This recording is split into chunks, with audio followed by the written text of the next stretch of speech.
Also, tiny doses of joy. That's another tip that is very powerful. Notice one thing that brings you ease. It could be something as simple as a bit of sunlight, looking at a photo of your child or grandchild, a favorite scent, a comforting texture that you love. These moments in microdoses retrain your brain to recognize safety and pleasure.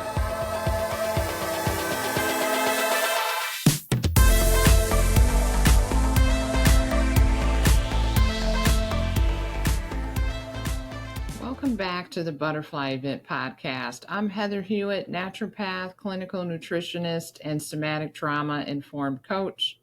Have you ever felt stuck and unable to move forward? Well, today we're going to explore something simple but powerful, and that is micro habits, and especially when it comes to healing trauma. Micro habits are very impactful. They're small, consistent actions that signal to your nervous system that you are safe and it's time to rebuild trust within your body and mind. Many of us have tried different approaches, and normally it's kind of that all or nothing, make huge changes at one time, and that tells the nervous system the opposite of safety, that we're not safe. And it can cause some massive triggering to happen, maybe even setbacks. Micro habits help because it's small, micro doses of moving forward. And then we're actually making progress, not going all the way back to the beginning. When you've experienced trauma, big changes often feel overwhelming and can be overwhelming and causes more stress on the nervous system and brain. And your nervous system doesn't feel safe with big sudden shifts and movements. We need to have gentleness, consistency, compassion, predictability. That's why micro habits can be very healing. It really does help bypass that inner resistance that says, man, this is too much. Stop this right now. It's more of a whisper to your body that you're safe now. Healing isn't about doing everything at once. We've all done that, where we tried to go on a particular diet and we threw everything out and bought all our foods or whatever. That huge, massive shift is so extreme. But we're talking about doing small things often enough that your body starts to believe that you're no longer in danger, sending those signals of safety. Well, here's a few tips I'm going to share. A few trauma-informed micro habits that you can start. One is conscious breath. Before reacting, when we pause and take that one slow, full exhale, it tells us that I'm safe right now. And what we can do is, after we take that deep breath in, we can name a sensation that we feel in our body.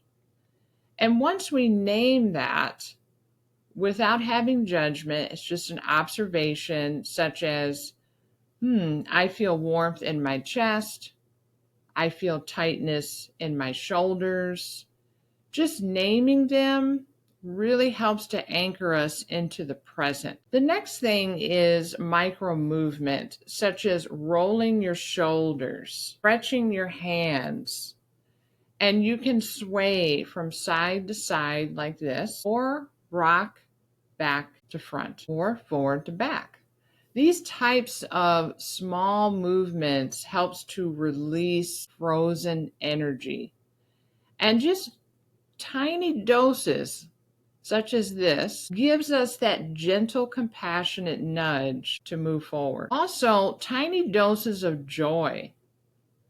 That's another tip that is very powerful. Notice one thing that brings you ease.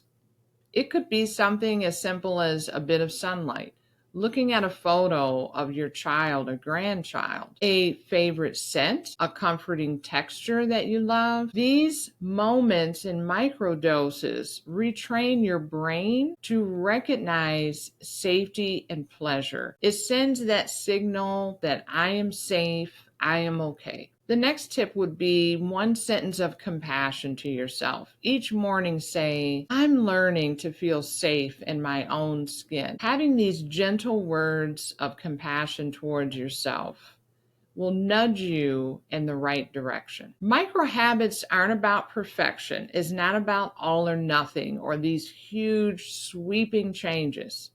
It's about presence. And each small act creates this ripple of safety that our nervous system can trust. Another tip can be to try stacking one micro habit onto something that you already do. For example, you might breathe deeply while washing your hands, or stretch while waiting for your morning coffee to finish. When we pair a micro habit onto an already existing habit, it makes it much easier to do on a daily basis. And healing becomes part of our everyday life when we pair it with just ordinary moments that we know we're going to do.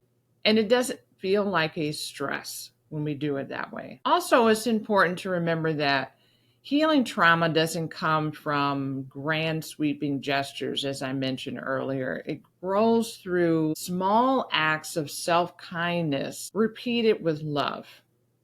And think about it.